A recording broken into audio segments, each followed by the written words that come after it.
Chico's gonna give you what? Rev is gonna give you what? Ben is gonna give you what? All three are gonna give you the Big D.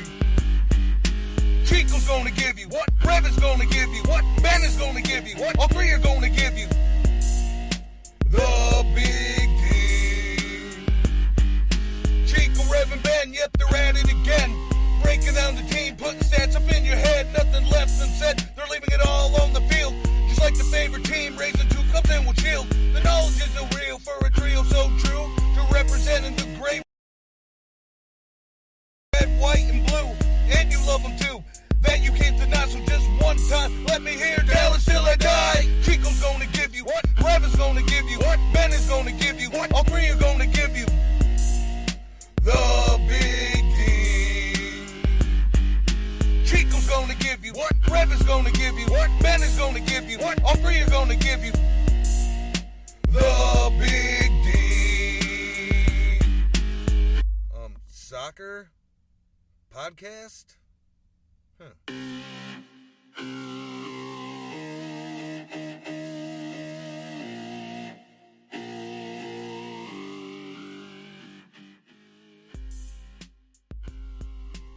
Hey, welcome to Big D After Dark on August 9th.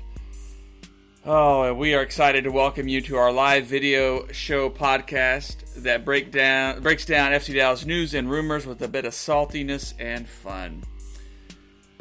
Tonight we celebrate 10 points from the past 4 games for Dallas with a draw at Seattle. How good is that? And a big home win against the inferior Austin FC. We'll invite you to join the Shoon train. We'll invite you to grade head coach Luchi Gonzalez with us, and we'll talk about the unexpected stories of this season. Why not join us and share your comments and questions live? Welcome to Big D After Dark.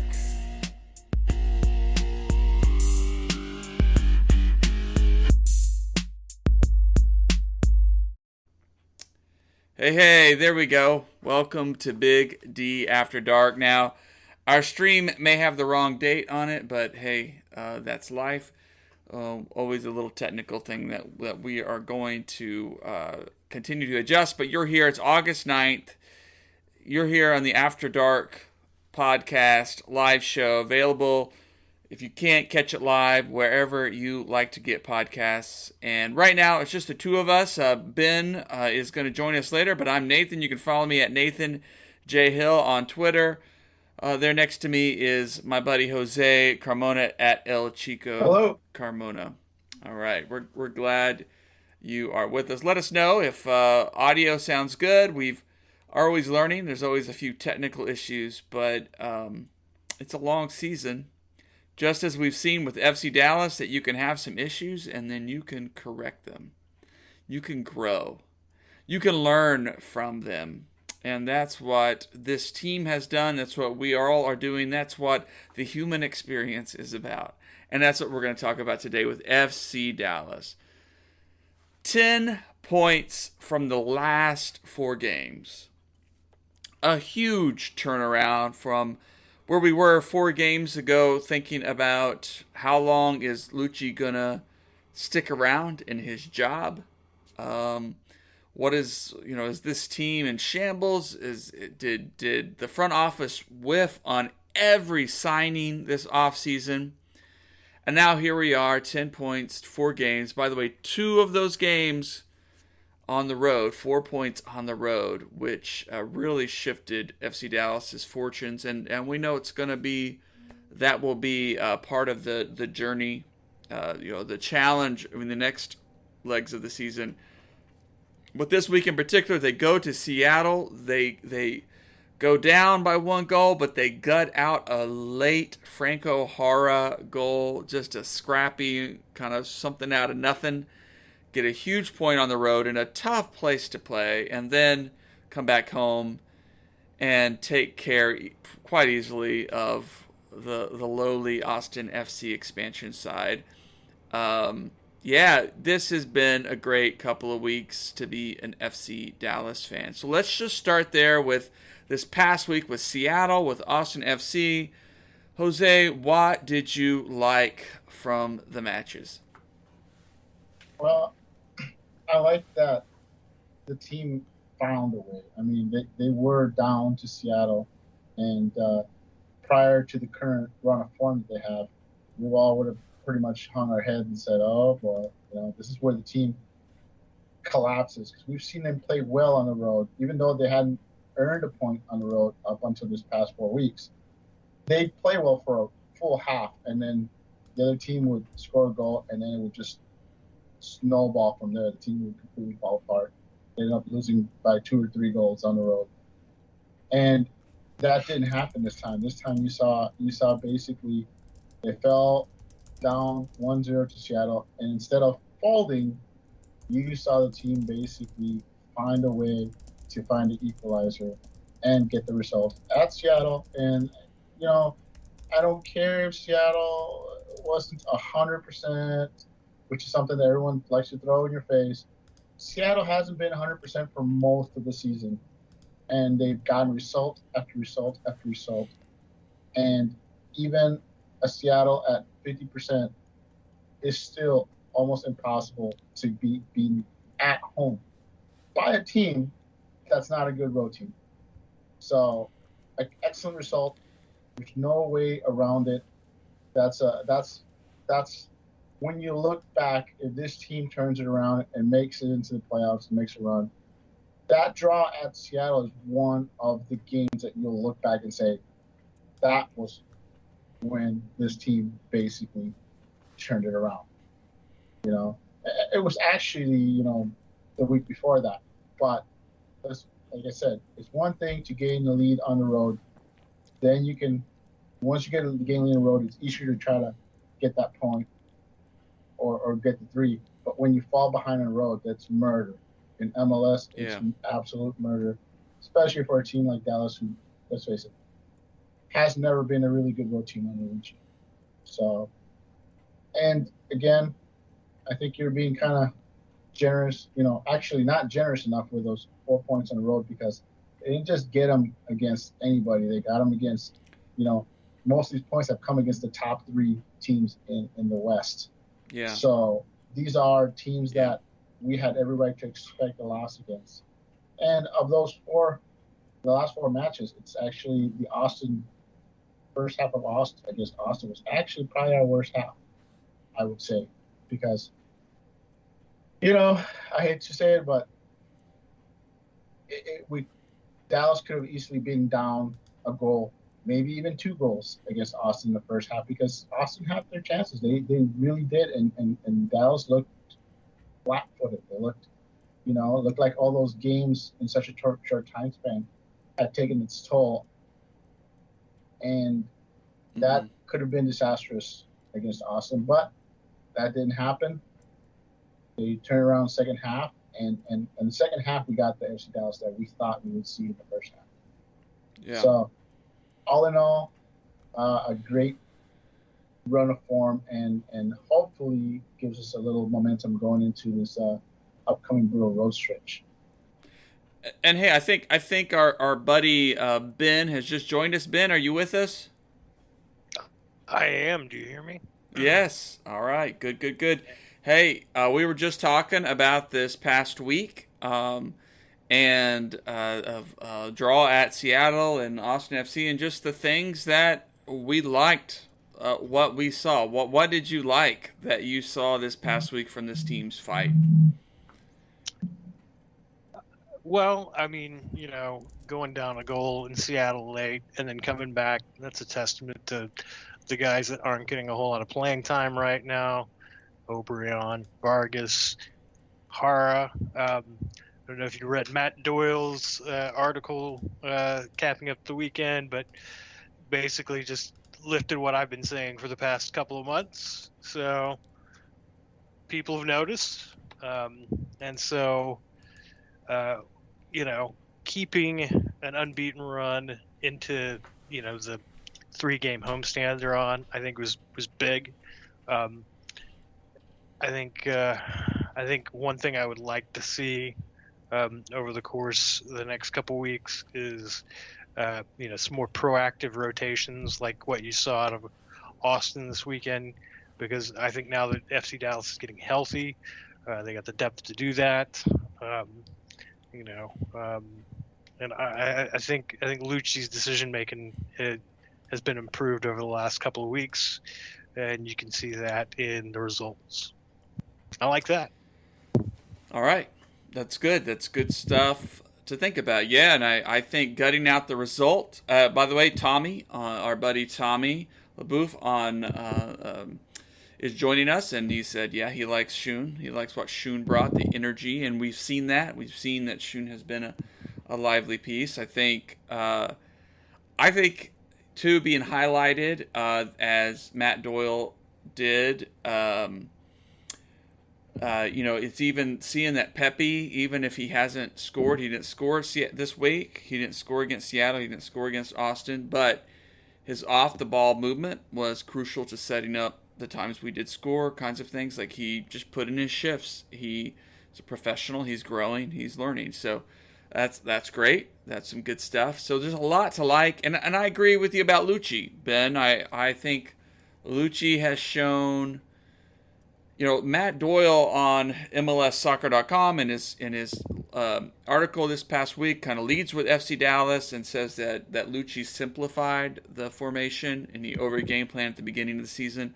I think it's easy for a soccer guy to do that. I don't know that he knows the mind of Lucci, but the team is playing freer. They're playing.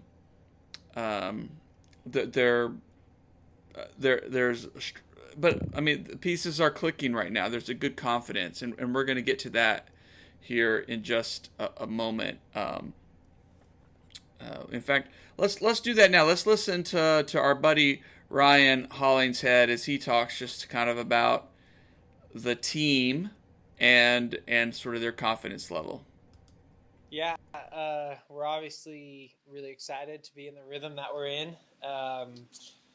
We've been preaching it to ourselves all year long. It's just a matter of time until we find our rhythm. We've got the players, we've got the team, we've got the tactics, the style we want to play, and we know that it can be successful in this league. And so we've been doing that, putting that together every week in training, knowing that these things are going to change, and it's finally happening and starting to feel that. And then, obviously you get that one, you get the second win, and you can see the confidence just start to turn in the guys and the way that they're playing, the way that we're attacking, and even the way we're weathering storms. Like, we're getting so much more comfortable to weather other teams' attacks and not let it change our mentality. So really excited for where we're going. I think this team has a lot more ahead of it. A lot more ahead of it. I think that's the question all FC Dallas fans are looking for, right? Is can this run continue? Right? Yes, I think it's not just that. I mean, I think it's now that we've seen the pieces falling into place and seen how the team can play. Yes, they've been getting results, but that early season drought that they had is still so fresh in all the fans' minds that nobody is counting their eggs in their basket just yet. They're just, everybody is hopeful, but I don't think you have too many fans that are saying, oh yeah, it's Sporting, Kansas City, and Seattle and Dallas. We're gonna get 3 points guaranteed against those guys, because those guys will come in certainly in better shape than when Dallas played them at home, and they'll be pumped to try to get a result, steal a point at Dallas. And let's face it, if Dallas played the way they played against Austin in the first half, against Sporting and Seattle, they'd find themselves in the hole against those teams. Those are teams that would punish you for that kind of play. So I think that's the great thing about the Austin result is, yes, we got the desired win, the desired comfortable win. But at the same time, the team played bad enough in the first half that it allows Lucci to not let them rest on the result and say, "Oh, we were great." No, you were great for one half. You were horrible for a second half, for the first half. We need to have, two good halves. We can't be having a bad half against the opponents we're going to face in the next couple of weeks. So, yeah, I mean, I think we're all hoping that to get 6 points from the next two matches, but it's no guarantee. I'm trying to bring up some highlights for us to kind of enjoy here as I want to say also that the one thing that really stands out, I think some people have said that have accused Dallas of not having. I don't know. It's other fans mostly saying that Dallas doesn't have a style or when you play other teams, you know what you're going to get. But let's face it, I mean, Dallas, if you look at your attack, is there any other team that's starting, 3 or 4 homegrowns in their attack? Americans at that? Is there? I don't think there is. You got Pepe, you've got Paxton, you had Cerrillo, you had Ferreira up there. I don't think that there's another team in MLS that has pretty much, other than Shun or Ricard if he gets involved. I don't think you have any other team that has mostly an All-American attack. That's something that yeah. and such a young attack. So I mean, we're just seeing. I don't think they've even hit their stride yet. I don't think they have either. I think we have seen glimmers of it coming together. We were just watching on the stream here, sort of a sideline view of Ferreira's goal, video courtesy of FC Dallas, and with young guys like Shun, like with Jesus, with Pepe, with Paxton, who are still going to have their up and down games as young players. We haven't seen the ceiling, right? We haven't seen the potential of what these guys can bring on a week-to-week basis. They're still becoming professionals. And I think that's one thing for the casual fan to understand is that the team as a whole is so young that you cannot expect them to be the same player they are at the beginning of the season, in the middle of the season, at the end of the season. Because these are young players who are learning. I mean, look at Tafari. This kid, we went from not having a clue if he would be able to handle a start for FCD, and now now we can't see him being taken out of the starting lineup. And he's a player who's improved every week. Every week he's gotten better and better and better to the point where now you question whether they should even bother taking him off the starting lineup once Jose and Matt get healthy. And if you have to choose between Brazan and Tafari, you say, well, sorry, Brazan's got to go. Yeah. I mean, but you're talking about a player who only has a handful of games under his pocket and is only going to get better and better and better. And that applies to almost, not everybody, but almost everybody in the starting lineup for FC Dallas. And maybe I'm being overly optimistic, but that's young players for you. Lucci could have lost this team. He could have lost this team. He could have lost the locker room. That hasn't happened. That means the players trust him. And with young players who are impressionable like that, if they believe their coach and they keep him working on improving, man, this team we're just scratching the surface of what this team can do. Well, but before we get into that, we're going to hear from Coach Lucci here in just a moment.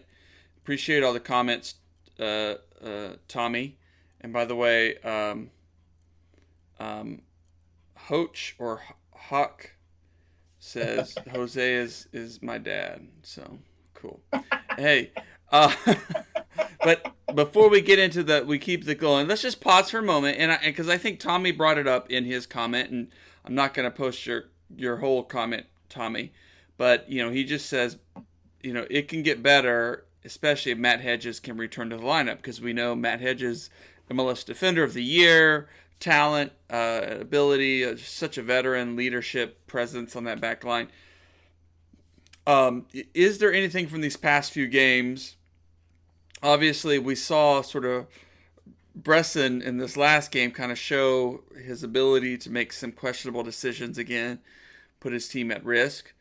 Luckily, it didn't impact the game. But is there anything that you haven't liked from these past couple of games that are signs that this team still has some things to work on? Ben, we'll start with you on that. I'm throwing to you that question right there to you. Give you a second to think about it. But yeah, is there anything this team still has to grow into? I mean, these have been great results, but they haven't been perfect, right? Well, no, but I mean, would say like the majority of the Sporting Kansas City game was really good. And even the games which would probably fall more along the lines of serviceable, you got results out of those. I don't know. To me, like the things that need to be shored up at this point are, what's going to be your back line going forward? What's going to be your preferred four? So like with Justin Shea coming back, Jose Martinez getting his health back in good shape, what's your back four going to look like? And of course, even after that, you've answered questions there, which is great. So you've gone from like a really dodgy mess to, hey, actually a good back four and depth, when Shea and Martinez get healthy. That's great. And then, in the center of the midfield, those two guys behind Jose, what's going to be your balance there? Eventually just Paxton ended up getting back there. There's definitely some fine tuning that's still there, but, it's really hard not to be positive almost entirely across the board at this point. How about you, Jose? Anything this team needs to work on? Well, they have quite a few things they can work on. I mean, even though they've gotten the results, I do believe they've allowed over 30 shots against them from both like Seattle and Sporting, for example. That's a lot of shots. I mean, maybe not shots, but crosses. A lot of crosses getting whipped into the box. I mean, Safari is having a monster number of clearances for a reason, and I think that's something that needs to be worked on. It needs to be improved on. I mean, I know that they got the draw against Seattle, but Seattle made a lot of daring runs into the box. It's their weakness seems to be more like, you've got Tomasi out there, you got Tafari. These are young players. You've got Brisson, who's prone to hiccups here and there. You've got Ryan, who's asked to go much further ahead. And I think the defense, while it has been solid, it's still not perfect. It's still not quite there, and you can still see, like I said, this team, yes, it's working better. It's everyone's, but there are those hiccups, and those need to be cleaned up. FC Dallas is not a well-oiled machine that is flawless. You see the breakdowns. You see the missed assignments. And it's a player here, a player there. And fortunately, we have other players step up and compensate. But you can only keep that up for so long. They need to clean that up. It's better than it was earlier in the season, but you can still see where there's work to be done. I mean, you tell me, Seattle, for example. I was watching that game and I was like, man, Seattle was making a lot of daring runs into the box. They were making a lot of. To me, it didn't seem dynamic. It seemed like they were rehearsed plays, and like Dallas had basically scouted them, so they knew where to position their defenders and stuff. But that's because they were missing their dynamic players like Lodero, for most of the match. guys that would take a simple design play and turn it into something spectacular. Okay, and I think Sporting also had Polito was missing, Buccio was missing. So I mean,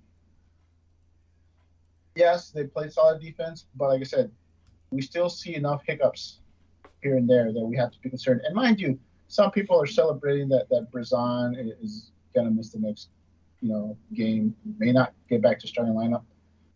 But I'm not so sure. Yes, we saw Matt play a couple of minutes both last two matches, but there's no guarantee that Matt or Jose are ready to go a full 90 minutes, or that Lucci will even ask them to. I mean, for all we know, the next match, it could be Justin Shea starting next to Tafari, or it could be Kaiser starting next to Tafari, because there's no guarantee that Matt or Jose are ready to go the full 90. Yeah. And even if they do, you have to think that they're both out of form. So they may make mistakes along the lines of what Brazan does from time to time that are not like them. But let's face it, we don't know if they're both 100%, either of them is 100%. And I'm not sure that Lucci would Lucci seems to play it safe, is what I'm getting at.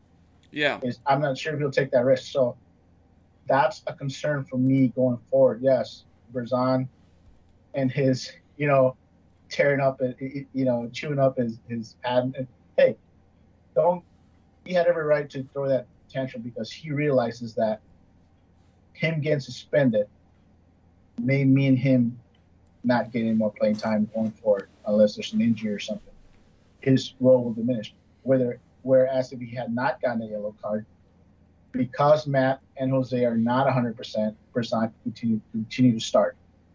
And you could keep bringing Matt and Jose off the bench, letting them slowly get back into form. That's not going to happen now. Whoever we get out there next to Tafari is either going to be less than 100%, not in form, or it's going to be someone like Che or Kaiser, who will immediately be targeted by the opposition. Yeah. So point. I think that's the one thing Good that we point. have to worry about. Well, let's shift over to this question from our buddy Hoach, I guess. Hawk. My brother goes by Hoach. With the win against Austin, does that likely close the door on any chance FC Dallas brings in a new coach, even if we struggle for the rest of the season? Or is Lucci safe with this string of wins? Well, that's a good question. I mean, I think we're assuming that this good run of form continues.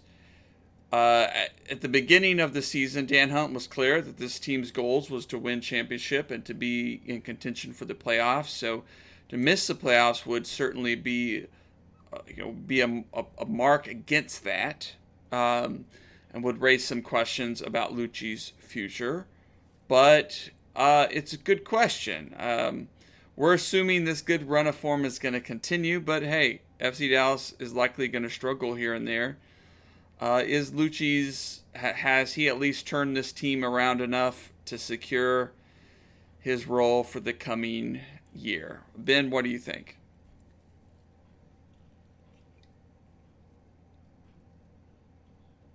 Well, I'll tell you what. I'll answer that. Okay, go I've ahead. never been a Lucci out guy. I've never believed for a minute that his job is in danger. I think that talk's just ridiculous, because for what we view, the fans view as negative, this and that, it's not necessarily what Hunt's looking for. I mean, all these players that are being sold left and right, they're getting sold because Lucci's giving them playing time. I mean, I was talking about the All-American attack we've got going. Don't think that the Hunts won't be fielding calls for all of those guys. I'm not saying they'll sell them all, but they'll be more than happy to listen to the right offer for anybody that's playing their lights out right now. Paxton. I mean, be happy that they're playing well. Lucci's playing the kids, but playing the kids, what people don't realize, means selling the kids. It's a big, basically, shopping display for other teams. and the Hunts are more than happy. And the bottom line is, if Lucci's making the Hunts money by displaying the young talent and allowing the Hunts to ask, top dollar for Che or Pepe or stuff like that, I don't think his job is in danger. I think as long as and it's too early for that anyway. We're not where we're like halfway, not even halfway through the season yet. There's still a lot of season. There's only like 5 points separating, like, I don't know, the bottom, where Dallas is, eighth spot, them and like the next 5 teams ahead of them. There's no separation. There really is very little separation in the Western Conference. Outside of SKC and Seattle, I think they're the only two that are far ahead. Everybody else is just a couple of bad results away from dropping out of the playoffs, or a couple of good results from getting into the playoffs. Mm-hmm. And so, yeah, I don't think that's even crossed the Hunts' mind. I mean, the fans are overreacting is what I'm saying. I don't think Lucci's in trouble. And yes, I think he would have to miss the playoffs, but he'd have to miss them wildly. Like if they miss the playoffs by a point or on a tiebreaker or in the last week, he's not going anywhere. I see. I get your. Yeah. Hey, I started, but I had myself on mute there, so sorry about that. Hey, and basically, I agree with everything that Jose said there. I mean, they made the playoffs postseason under Lucci, so I mean, if they make the playoffs again, which is easily in reach, then I would say there's 100% chance he's coming back. All right. So you heard it here, and even I think if they struggle, I think you could probably hear the argument from Dan Hunt and company that, like, hey, we had a lot of challenges this year. We had injured players and folks away on international duties and stuff. We had that yeah. I don't know if Dan Hunt will own up to that, but so I think he would probably give him a pass. But yeah, it's going to be interesting to see. Hopefully this run of form kind of continues. Well, let's talk. Lucci answered a question about Shun. Let's get on the Shun train, the hype train for Shun. What an exciting player. He's coming along. He's growing in each game. 2 assists on Saturday against Austin was crucial in that game. Such an energetic force. It's really exciting to watch. Let's listen to Coach Lucci talk about Shun. And I made this clip longer because there's a funny part at the beginning when Lucci cannot open a water bottle, and I just thought, hey, this is very human. It's fun for us FC Dallas fans to see.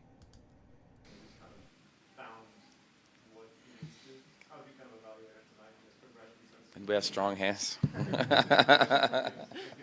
Aquafina, I'm putting you away, but it's not my fault. It's yours. No, it's like, I don't know if it's wet. I'm usually the one asked to open bottles, just so you know that. Hey, this is a different bottle, just so you guys know that. It's like impossible. Go ahead. I needed the equipment manager to get that. You do. Sorry, John.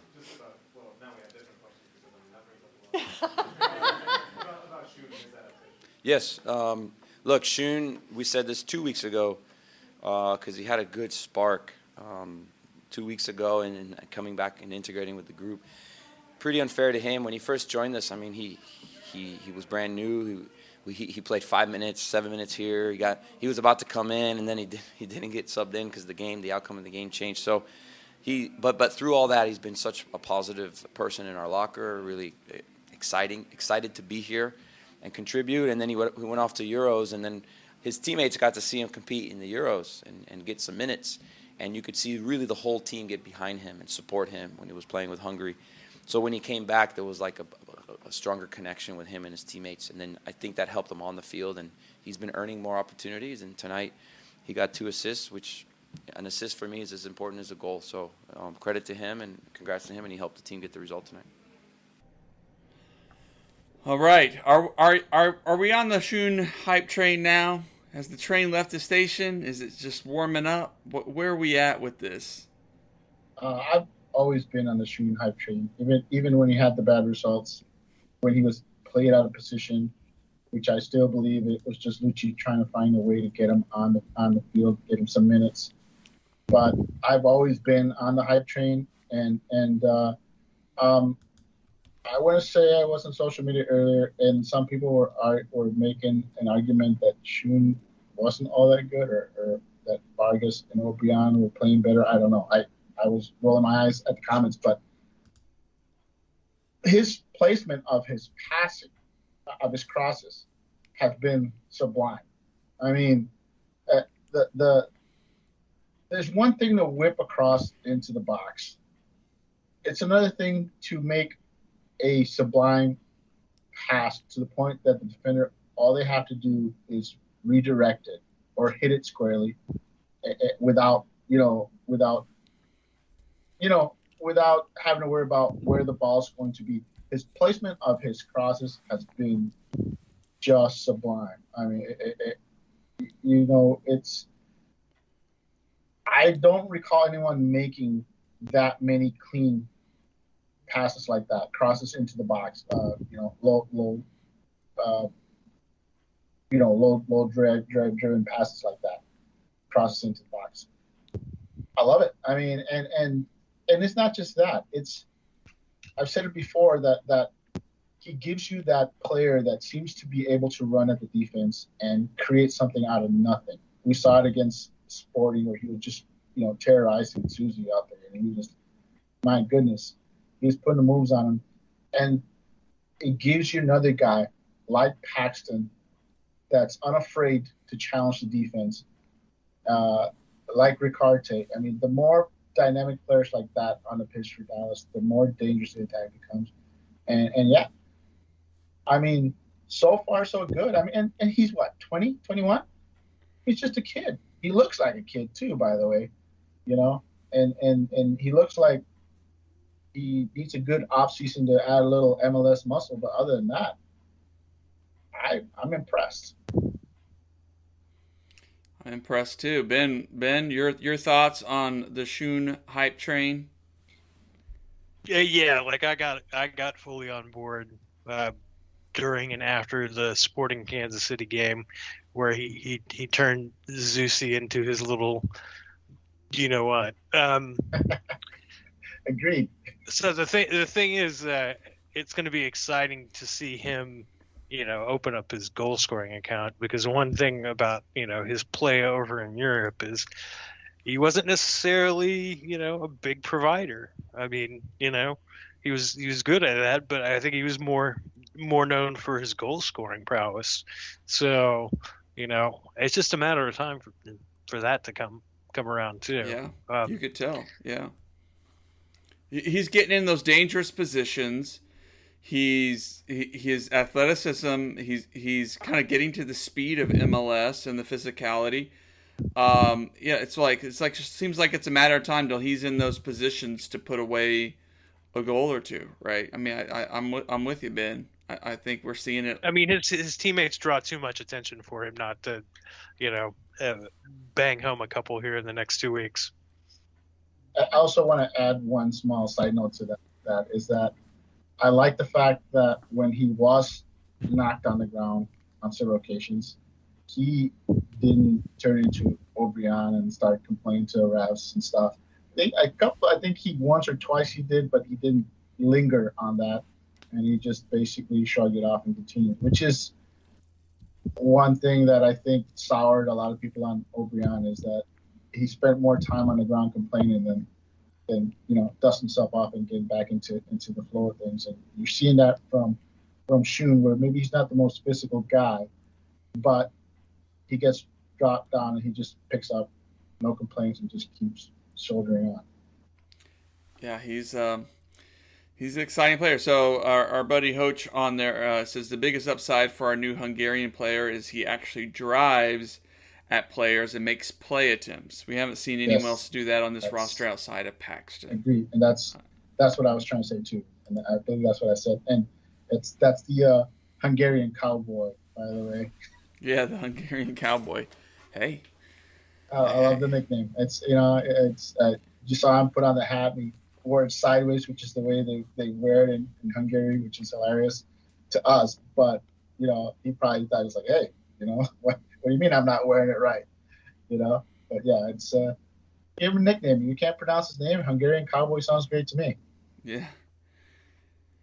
Well, let's shift over to kind of this coming week. It's an interesting week for the FC Dallas's opponent this coming Saturday, on the 14th, as FC Dallas welcomes Sporting Kansas City. And what's interesting about their week is that Sporting Kansas City has a midweek Nations Cup or whatever it's called.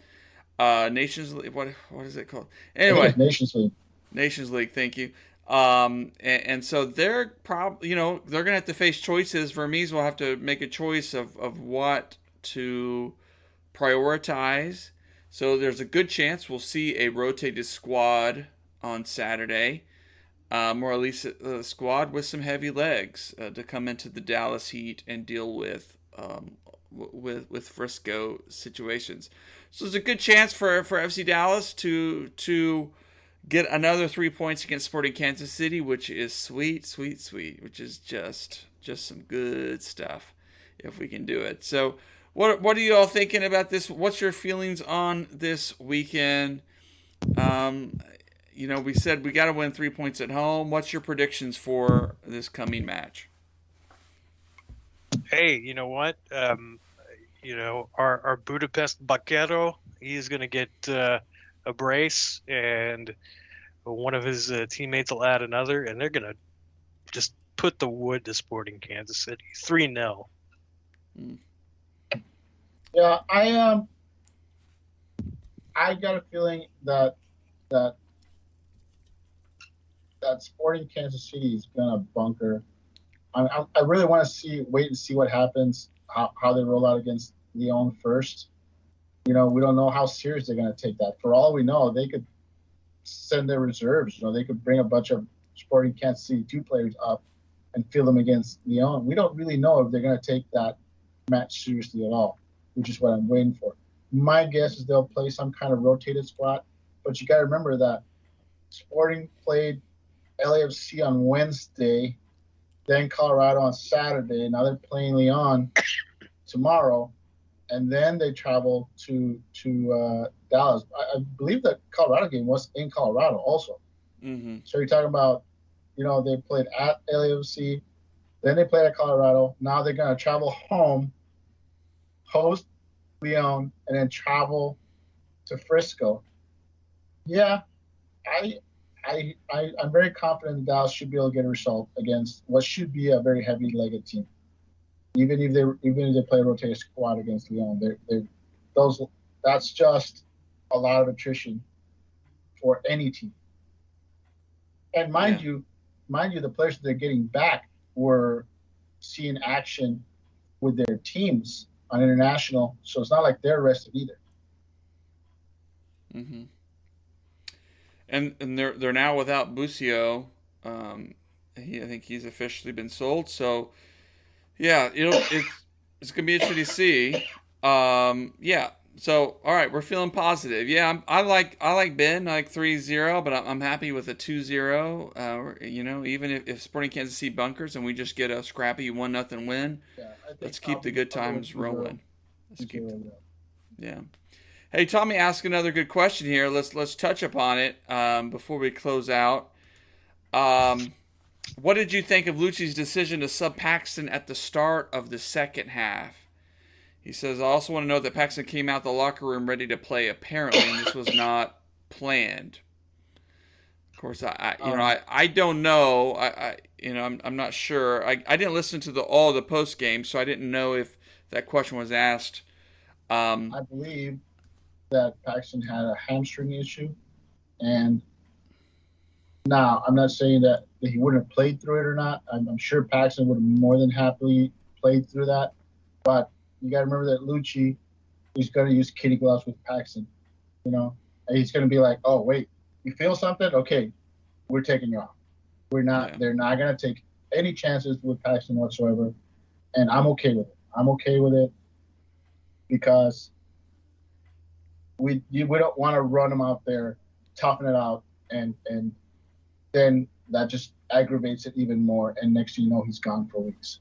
I'm okay with, hey, I'm feeling something, before halftime. Okay, let's play it safe. Let's take you out. I expect we'll see that with whoever starts alongside Tafari next week, whether it's Matt or Jose. I think if they show any uncomfortness at any point in the game, Lucci will say, okay, we're subbing you out. Because Lucci he needs to get his team healthy. And kitty gloves with Paxton. I'm okay with that. I'm okay. As long as Lucci thinks that Paxton is not 100%, I'm okay with him sitting. I think we heard it on the broadcast too, and Lucci couldn't make the case to change the lineup. The lineup had success. They've gotten some results. It was, he probably could have made a case to start somebody to rest some legs. Brought in Ricarte.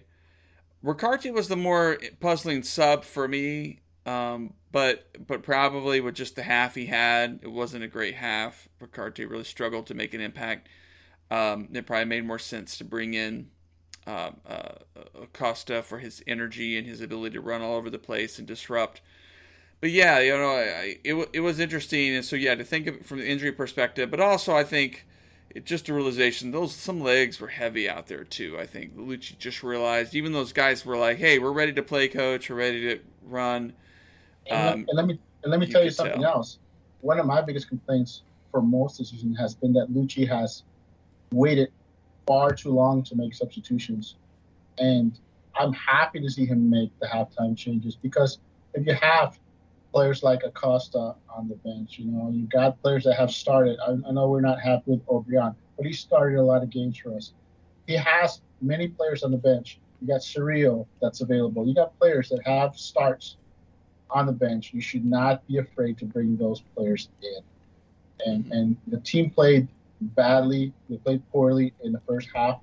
Completely justified. Let's make some changes. Let's bring in some fresh legs. I'm so happy he did it. I'm not upset at all. This is something I've called for before. If your team is struggling, why wait till the 70th, 75th, 80th minute to make a change? Make the change now, especially when you got up to 5 subs. Dallas has so many young players in need of minutes, that they should be abusing the hell out of that role. I kid you not. They should. FC Dallas should be one of the teams that should sub 5 players all the time. Winning or losing, you've got so many players, so many young players needing minutes. I'm very happy they did it, and it was a positive result. We'd all be upset if we had lost or drawn. Then we'd all be, oh my God, he should have subbed those guys up. But like I said, I've always called for it. Yeah. Don't be afraid to use those subs. So one thing with the sub rule is you get 3 windows to make that sub, but you also get halftime, and that doesn't count as one of the 3. So, if you've got, you're kind of on the fence, then, use that as your guide. And in a close game, it makes sense to do that for sure. Mm-hmm. Yep. If you can make the 2 subs at the half, and you still got 3 subs on hand, why wouldn't you? Mm-hmm. Right. A lot of young legs that you can throw at tired teams in that heat.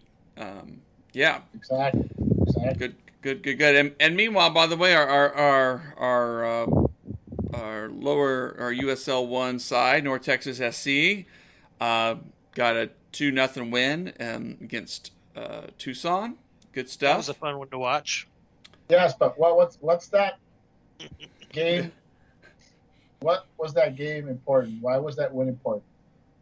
What was so special about that match? First road win. Not just the first road win. Big hire. Who was the coach? Oh, yeah, right. Michelle. That's right. Michelle made his head coaching debut, filling in for Quill, and led the team to his first road win. That's huge. You want to wonder if let's face it, Quill's making a case to move up, to get a better job. I think that he's making that case with the success he's had in North Texas. why wouldn't a USL championship team or some, desperate MLS team or something that wants a coach with a good academy experience? I think he's a candidate. And mind you, if Lucci was let go, Quill's probably the guy that replaces them. So I'm happy to see Michel get that opportunity to coach the team and get the W, because I think he's the next guy up, in all honesty. All right. Well, by the way, ahead. one last thing on that. North Texas now is in a 4-game unbeaten streak. I think it's 2 wins, 2 draws. And we all know, as bad as North Texas has looked, all season they haven't looked like themselves. But you can always expect that run. Surprise, it's here. The run is here. North Texas is finding ways to get points. And you should see sort of like a snowball effect going forward where, like I said, they're a playoff team. It's just a matter of where they'll land in the playoffs. Well, good. Thank you for that, Jose. We're going to leave it there. We appreciate all the comments tonight, all the questions. They enhanced the conversation. And, of course, we invite you to go to bigdsoccer.com for all the news and notes and commentary about the week ahead, about the past couple of games. A lot of good stuff there, a lot of good articles to peruse. And, of course, subscribe to our podcast version. We'll upload the audio to this. I'm always looking for feedback and ideas on how we can keep growing the show. So we appreciate everyone, all right? Be safe out there. Jose, Ben, you're wonderful human beings. All right. Good night. Good night. Thanks, Rev. Good night, everybody.